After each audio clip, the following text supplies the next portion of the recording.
I want to start off this morning by mentioning that back in the 1970s, there was a guy who saw a baby lying in a ditch in Vietnam. Now, he took the baby and turned it into an orphanage, and the orphanage named the baby Kelly. And in 1975, Operation Baby Lift was going to take this baby to the United States. However, as soon as the plane took off, the plane crashed, and it killed 150 people, but baby Kelly survived. And eventually, baby Kelly was brought to the United States. She was adopted by a couple in Seattle, Washington, but at the young age of 11, she was diagnosed with leukemia. However, she ended up winning her battle against leukemia, and she became a very happy, healthy, and successful adult. Which is pretty amazing if you think about it, right? This person was left in a ditch, went down in a plane crash, and fought against leukemia, and ended up living an amazing life. Right? It's incredible to think that one person could face so many hardships that should have brought death, and yet she still not only survived, but was successful and did well. She thrived.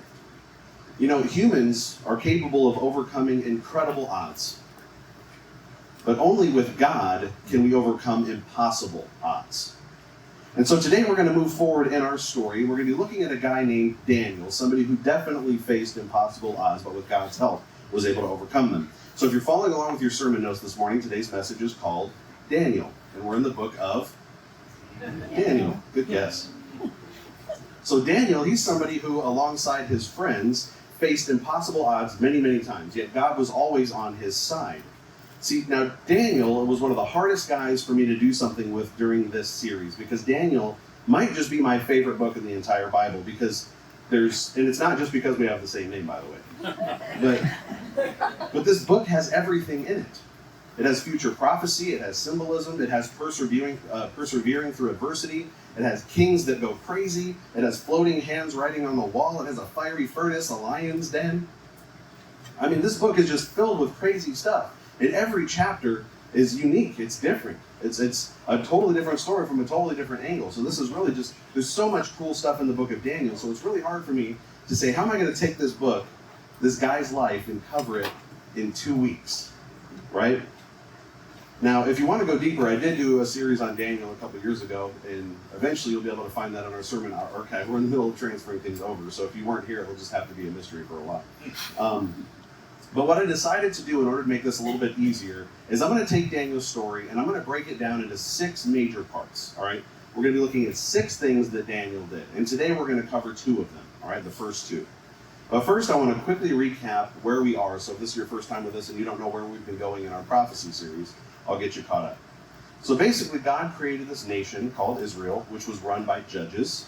Judges were prophets and political leaders, but after a while, Israel wanted to have a king like everybody else. They wanted to keep up with the Joneses. So they switched to kings even though God told them it was going to be a bad idea. After just 3 kings leading them, they couldn't agree on who the 4th would be, and so that nation split into 2. And so that was Israel in the north, and in the south it was what nation? Judah, right? Now both of these nations still spent a lot of time going against what God said. And as a result, Israel was wiped out by Assyria, okay? But Judah was still left, but then last week we saw that Judah was hit by Babylon, all right? However, Judah wasn't wiped out the same way that Assyria was. The poor people were left in Jerusalem to kind of figure things out. They were given some land, and it was like, good luck, right? But the rich and the knowledgeable people that survived the attack were carried off into Babylon and forced to live there. This is called the exile, okay? Now this whole time, through this entire story of these 2 nations, right, God used prophets to communicate for him. These were men and sometimes women that were sent that had messages from God, all right? And so far in this series, we've looked at Moses, Samuel, Elijah, Elisha, Isaiah, Hosea, and Jeremiah. And today, we're going to be looking at one of these people who was exiled and becomes the next prophet for God while his people are in Babylon. And of course, I'm talking about Daniel. He was exiled with the rest of Judah, probably as a teenager, okay? So we're going to pick up his story in Daniel chapter 1, all right? And we're going to be looking at the first part. Remember I said we're covering 2 parts today of 6. And the first one, we're looking at Daniel's character at the start of his journey, all right? So let's start here in Daniel chapter 1, verses 3 and 4. It says, Then the king commanded Ashpenaz, his chief eunuch, to bring some of the people of Israel, both of the royal family and of the nobility, youths without blemish, of good appearance, and skillful in all wisdom, endowed with knowledge, understanding, learning, and competent to stand in the king's palace, and to teach them the literature and the language of the Chaldeans. Okay, so King Nebuchadnezzar is the king of this powerful empire called Babylon. He captured the rich and the knowledgeable people to make them essentially a living library. Okay, back then you didn't have Google, all right, big shocker. So kings would assemble people so that he could ask them stuff. Like, hey dude, how did you cook food in your country? Or hey, in your nation's history, who did you fight? I want to know. Right? Or hey, what does your God say about how the world works? All right, so if you wanted information from different cultures, you had to capture people from those cultures. All right, so that's what he did. And he did this by hosting a group of wise men. All right? So yes, this group of wise men is likely the same group of wise men that would eventually come after Jesus was born. Okay? The four wise men we talk about at Christmas. Of course, it would have gone through many generations of changes, but it's likely the same core group. All right? So, if you're going to be in the king's library, one of these wise men, one of these, rich, knowledgeable, valuable people to the king, there were some requirements you had to fill. All right, number one, you had to be attractive. Okay, no ugly people working for the king. Not going to happen. All right. Number two, you have to be smart, so you have to have knowledge. You have to know stuff. Okay, no sense being a part of a library if you don't know anything. But you also have to be wise, which means you need to know how to apply that knowledge. You need to be able to give advice based on that knowledge, okay? And then also you have to be competent. So if the king asks you to do something, you have to be able to pick up the ball and run with it, all right? So that's what you have to do in order to be one of these wise men for the king of Babylon. And as luck would have it, or as God would make it, rather, it turns out that Daniel, along with his friends Hananiah, Mishael, and Azariah, all made the cut to serve the king as part of his library, okay? Now, you may not remember Daniel's friends by their Jewish names, but you probably remember them by their Babylonian names. What are those? Right. Shadrach, Meshach, and Abednego. Not Abednego, Abednego. All right? It's a little bit harder to say. Now, Daniel also had a Babylonian name. It was Belteshazzar, but we usually just call him by his Jewish name, which is Daniel. Okay? So, we have these four guys. They make the cut. They're part of the king's service in his living library. And then we're going to see their first problem right away in verse 5. All right, Daniel 1:5. The king assigned them a daily portion of the food that the king ate and of the wine that he drank. They were to be educated for 3 years, and at the end of that time, they were to stand before the king. All right, so essentially, these guys get a 3-year scholarship to Pagan University to learn everything they need to know about Babylon. All right. Now, when you're a part of that in crowd, the reward you get is you get to be fattened up. All right, freshman 15. Okay? That means you get to eat what the king eats. But there's a problem, because if you're a king and you can eat anything, you think bacon is on the menu? Of course it is, right? The king, yes, he's eating bacon, and lobster, and shrimp, and sushi, and fine wine, and lots of other things that sound good, but they are not good for Daniel, because all of that stuff is stuff he's not supposed to be eating as a Jew. It's not kosher, it's against Jewish law. So that's a problem. In Jewish law, you can't eat pigs, you can't eat horses or owls or a whole bunch of stuff that you can't eat, right? So Daniel gets with the chief of the eunuchs and he says, hey man, can you not bring me all that? Can you bring me the stuff I'm allowed to eat? And the chief says, no way, dude, I'm not doing that, because as soon as you start looking all sickly because you're not eating the king's food, he's going to be mad at me and probably kill me. And Daniel says, look, just give me 10 days. Let me just eat vegetables and drink water for 10 days and then just see how this works out. And the chief says, all right, that's all you get, 10 days. So let's see how this plays out, verse 15. At the end of 10 days, it was seen that they were better in appearance and fatter in flesh than all the youths who ate the king's food. Wow. So Daniel says, I just want to honor God, even though there's plenty of reasons here for me not to. And God, in turn, because of that, honors Daniel, right? So if you grab your Connect card on the way in, they were on the countertop when you first walked in there. Here's your first fill in the blank. God honors those who keep him first. God honors those who keep him first. Some friends of ours in California became vegetarians about 10 years ago. And it was amazing to watch them shrivel. I mean, they just dropped down to nothing, right? Now, you might remember that my family went vegetarian a little while ago, and immediately I started losing weight. But then I was like, bread is a vegetable, so. It's not really. It's not good. But it's not meat, right? Anyway, that doesn't seem to be what Daniel did here, okay? Daniel's like, just vegetables, like the real stuff, and water. What we would call a Daniel fast today, okay? Instead of abstaining from all food, you just eat vegetables and drink water, okay? Now, when you see somebody on TV and they're trying to lose weight, there's always that scene, right, where they're sad sitting at the table and they look around and everybody's eating hamburgers and French fries and drinking milkshakes. And he looks down at his plate, and what's on the plate? Celery, spinach, carrots, that's it, right? Because stereotypically, vegetables are the way that you lose weight, right? But Daniel eats vegetables, and he ends up chubbier than the guys eating bacon all day. That, church, is a miracle. I wish I could eat whatever I want and have all the vegetable eaters get fat. That would be wonderful. But that's not how things typically work, right? So far for Daniel, this seems to be working out, right? He's honoring God, and he's looking good. And so God seems to be honoring Daniel doing what he's doing. Okay, so let's see what happens next in verse 19. And the king spoke with them, and among all of them none was found like Daniel, Hananiah, Mishael, and Azariah. Therefore they stood before the king, and in every matter of wisdom and understanding about which the king inquired of them, he found them 10 times better than all the magicians and enchanters that were in all his kingdom. So church, that tells us a lot about what's going on in this story, okay? Daniel was the best of God's best. He was 10 times better than everybody else because he was the one that chose to trust and honor God above everything else, no matter what the external pressures were. So the fact that God honors those who keep him first, that's one of the first things we learn in Daniel's life. That is part one. That is what we learn about Daniel in part one, right? He honors God, and God honors him in return.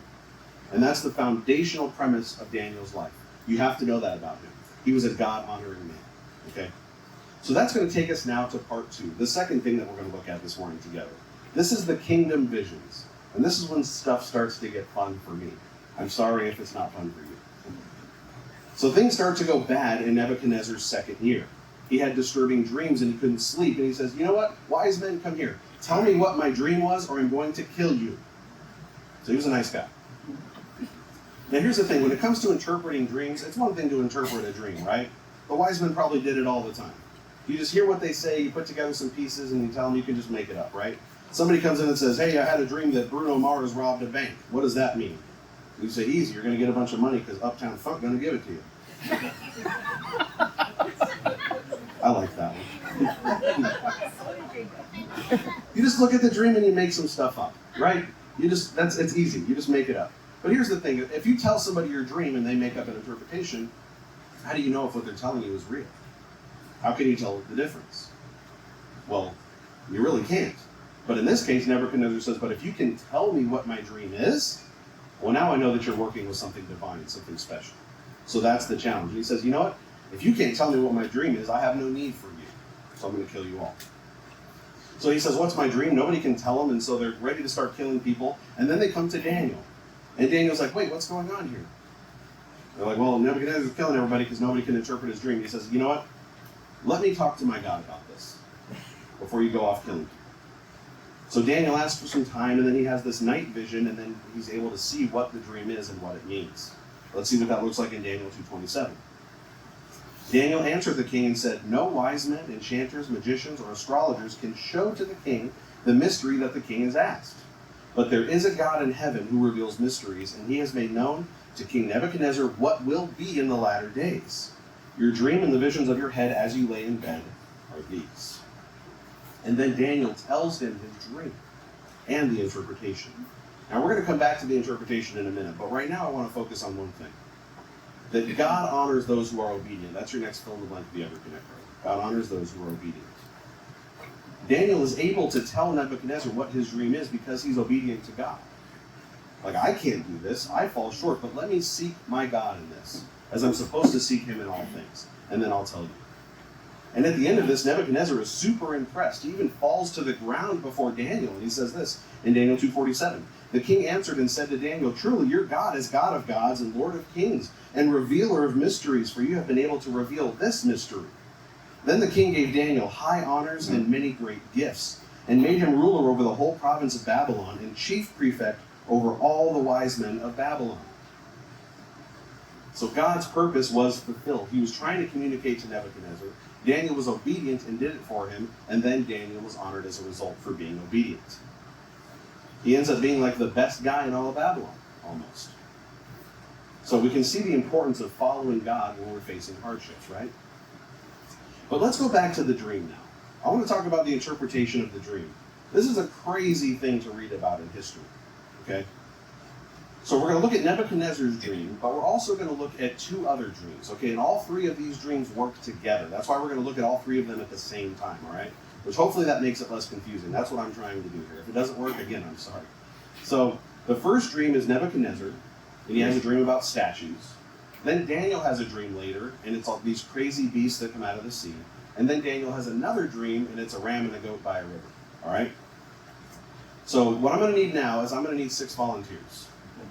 All right, and go ahead and come on up to the stage. Come on up. I need 6. It's super easy. You sit in a chair and you hold the sign. That's all you got to do. No talking, no dancing. All right, we got 3 right here. Girls, go ahead and come on up. Have a seat in one of those chairs and hold your sign in front of you. All right, 3 more. All right, we got 1, 2. Go ahead and come on up. Buckle my shoe. And Carly too. And the baby. She's going to do double duty. All right, here we go.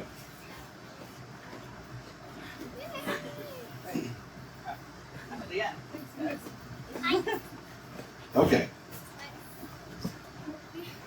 So Daniel gets to predict these empires that are going to come.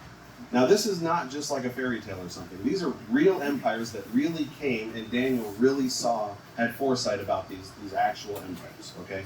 It's incredible that Daniel was able to predict history based on what God showed him, all right? So, now, historically, all of these empires are going to rise and fall in succession, all right? They're all in order, and here's what they are, all right? You're going to start with Babylon and Nebuchadnezzar, all right? So, I can't see who's sitting behind that, so... Oh, okay, you lift your hands up. Show everybody. That's Babylon, all right? She's going to be Babylon. All right, next, Medo-Persia. Raise your hand. I'm assuming that's a lot. Hands up. Show everybody the sign. Okay, let's just do it this way. We have Babylon, then Medo-Persia, then Greece, then Rome, then a mysterious kingdom, and then finally we have Christ's kingdom at the end. Okay? Okay, so this first kingdom is Babylon, and in Nebuchadnezzar's dream, it's represented by the top of the statue, all right? It's a golden head with eagle's wings, all right? So, Evie, go ahead and flip your sign around. And let's hold it down. There we go. All right, the rest of you guys can put your signs down so that we're not confused. Okay. All right, so we have a head that's made out of gold, all right? Now in Daniel's first dream, it's represented by a lion with eagle's wings, all right? And then the third dream, it doesn't talk about this empire. So now the golden head is interesting because gold is valuable. So the value in these dreams represents the spiritual value of these empires. Babylon was golden because they actually honored God in their empire, okay? However, gold is also very malleable, right? So it's very soft. And so also in the second dream, the wings of the lion are going to get plucked off. So there's a weakness there. So we can see that as these empires go, their value represents their spiritual value, but then their strength is lower, and then they're going to reverse as these empires go on, okay? So eventually, Babylon, which is very valuable but not as strong as the rest, is going to actually end, okay? So Evie, you can go ahead and put your sign down. Babylon is going to end, and we're going to actually study that next week. Then Eliza, go ahead and put your sign up, flip it around, and the next empire is going to rise. This is Medo-Persia. Okay, 2 different peoples coming together to make one empire, all right? The Persians and the Medes. Now, they come together under Cyrus and then also Darius, and they're represented in Nebuchadnezzar's dream by an arms and chest of silver, and also by a bear. But then we're going to see Daniel's third dream, and it is represented by a ram walking by the river, okay? Now, here's the thing about silver. It is very valuable, but not quite as valuable as gold, right? So their spiritual value sinks a little bit. However, silver is stronger, it's less malleable than gold, so their strength goes up just a little bit, all right? Now, what's interesting about this is that we had a lion before, and now we're going to a bear, all right? Now, we're all used to the Bears not being as good as the Lions because of the NFC North. However, I had to just kind of... But in reality, okay, bears would actually probably beat a lion in a fight. Most scientists think so. And the reason why is because lions don't have a lot of endurance. Bears do, so they would probably wear out the lion. They also have very thick fur that would be hard for the lion to penetrate. And bears tend to be bigger and heavier, particularly grizzlies, okay? So their strength is going up. But what's interesting is in this picture of the bear is walking and it's crooked. Okay, it's like leaning to the side. They call it a tilted bear. And the reason why is because you have the Persians and the Medes, but one of those people was stronger than the other, so it was crooked. Okay, so that's what that represents. And also we have this picture of the ram, and as the ram walks up and down the river, one of his horns is longer than the other. So again, representing the two peoples, or one is stronger than the other. Okay. So then there's this other transfer of power, and that's why Daniel has this third vision, the one with the ram on the river, because Daniel's not going to be alive to see that one. Daniel's going to live through the transfer from Babylon to Medo-Persia, but he'll be gone by the time Medo-Persia transfers to Greece. So Medo-Persia and Greece, both of you guys stand up. So that would be Eliza and Molly. Okay? Eliza, stand up. There you go. I'm glad we got the tall one there. Okay. So Molly, go ahead and flip yours around. She is Greece, all right? So what's going to happen now is this kingdom is going to transfer power from from Medo-Persia to Greece. Now, Greece was led under a very famous person by the name of Alexander the Great. Okay, have you heard of Alexander the Great? Okay. Now, Greece is represented by the belly and thighs of bronze. So you can see we're going down the statue, right? Now, bronze is less valuable than gold or silver, so their spiritual value drops. However, bronze is stronger than silver, so their strength goes up, okay? Now, when it talks about the animals that represent this empire, we have a leopard with 4 wings and 4 heads, which is a pretty cool animal, right? The reason why is because leopards are very swift. They're very fast, right? You give them 4 wings, they're probably even faster, okay? So that's the point. Alexander the Great built his empire in just 10 years. So he flew by taking over the known world at the time, all right? Now, the reason there's 4 heads is because when he dies at a very young age, his power is transferred to his 4 generals. Now, if you can imagine, if you have 4 heads in one body, it's very difficult to make decisions, right?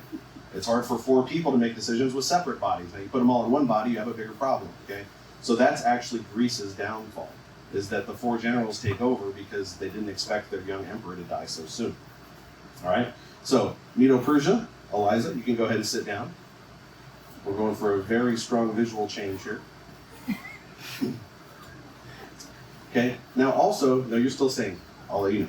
Are you tired? Okay, I'll talk fast. Okay, so in this third dream, we have a he-goat. All right, so this goat comes in, and it smashes into the ram, and the ram just like explodes into a million pieces, okay? And that's how fast it was that Greece came in and took over. It was like the ram was walking down the river like, yeah, I'm good to go. And then this goat comes in and slams into him, and it explodes. All right? So now we have Greece in charge of everything. But from this, there's a big horn that breaks down into 4 horns, which is obviously signifying the generals. But then there comes a little horn out of that. And this little horn exalts himself. Oh. Thanks, Bob. It's a little loud. Oh, I didn't think about that. Sorry, Logan. Okay, so this little horn that comes out of this goat represents a guy named Antiochus IV Epiphanes. Okay, anybody ever heard that name before? Antiochus IV Epiphanes. Okay, so what that name means is visible God. He says, I am the visible God. Everybody can see me, I'm the God. This dude was crazy, all right? But everybody behind him back, instead of calling him Epiphanes, called him Epimenes, which means the crazy guy. So everybody knew him as Antiochus IV, the crazy guy, all right? Now, at some point during this, the temple would be rebuilt, and so Antiochus IV would go into the temple, and he would desecrate it. This is known as the abomination of desolation. Stop kicking the signs for a second. Thank you. Okay. So So basically, he goes into the temple, he erects this altar to Jupiter, he sacrifices a pig on the altar, which we know pigs are not even supposed to be eaten, right? They're considered unclean. And he destroys all the copies of Scripture, he sells the Jews into slavery, and starts the Maccabean revolt. Okay, so Antiochus IV, as part of Greece, is not a good guy, right? So we can see their spirituality shrinking as this goes, all right? But then, because of all this chaos going on in Greece, there comes the next power. So Molly, you can have a seat, and Lydia, you can stand up now. Here comes the great empire of Rome, all right? Now Rome is represented by legs of iron. Now iron is cheap, but it is very strong. It was about as strong a metal as you could get at the time. Now in the creatures that are coming out of the sea, we don't even know what this is that represents Rome. It's a scary monster with iron teeth and 10 horns. It's just a monster that comes out of the sea. And so basically Rome would end up being like nothing the world had ever seen before. It was a powerhouse of strength that crushed everybody. Now up until this point, it's been clear who all of these things are, right? We know through history, we saw Babylon, we saw Medo-Persia, we saw Greece, and we saw Rome. They all came over and they had their time on the scene. But then all of a sudden, this little horn comes out with a potty mouth. And it's like, where is this guy coming from? Okay? And this starts this next kingdom. All right, so the first four, you guys can go ahead and have a seat back at your seats. Can we thank them for being our empires here this time?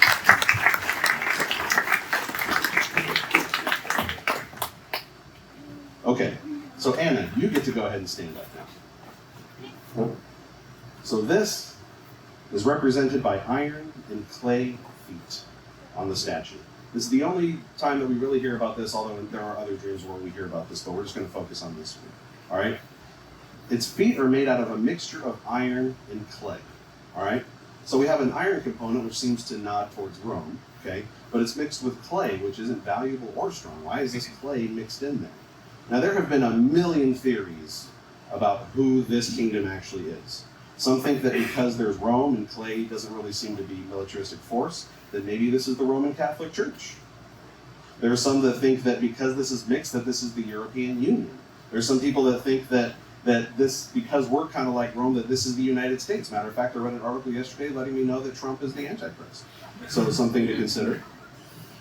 Some think that the mixture signifies the United Nations.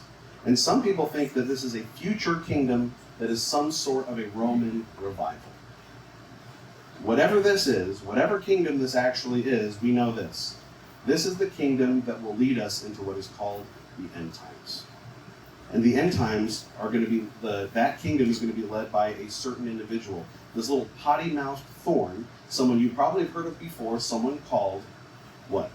Antichrist. The Antichrist, all right? But ultimately for the Antichrist, things don't work out. Daniel 7:21. As I looked, this horn made war with the saints and prevailed over them until the Ancient of Days came. And judgment was given for the saints of the Most High, and the time came when the saints possessed the kingdom. So, at this point in Nebuchadnezzar's dream, this rock comes in, and this rock destroys everything. So Carly, go ahead and have a stand up. And Anna, thank you. You go back to your seat. So this rock that comes in to destroy everything else begins Christ's kingdom. This rock comes in, destroys everything at the foot of the statue, and then it creates this high mountain, okay? And from this point forward, when Jesus establishes his reign, there will be no other kingdom. All there is Christ's kingdom. We can learn a little bit about this in Daniel 2:44. And in the days of those kings, the God of heaven will set up a kingdom that shall never be destroyed, nor shall the kingdom be left to another people.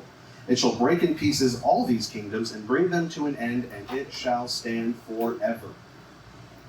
So God's plan is to come in and destroy everything man has made and replace it with a permanent kingdom, which is Christ's reign. And Christ's reign looks like this in Daniel 7:13. I saw in the night visions, and behold, with the clouds of heaven there came one like a son of man. And he came to the Ancient of Days and was presented before him. So this is talking about that moment that Christ returns. We know that Christ left this earth on the clouds, and he's coming back on the clouds the same way. And that, church, is what we're waiting for. We're in this weird period with the question marks, right? Waiting for that kingdom to be established. or for the kingdom to continue to grow so that we can have our final kingdom. Thank you, Carly. That was a very, very smart way to do that.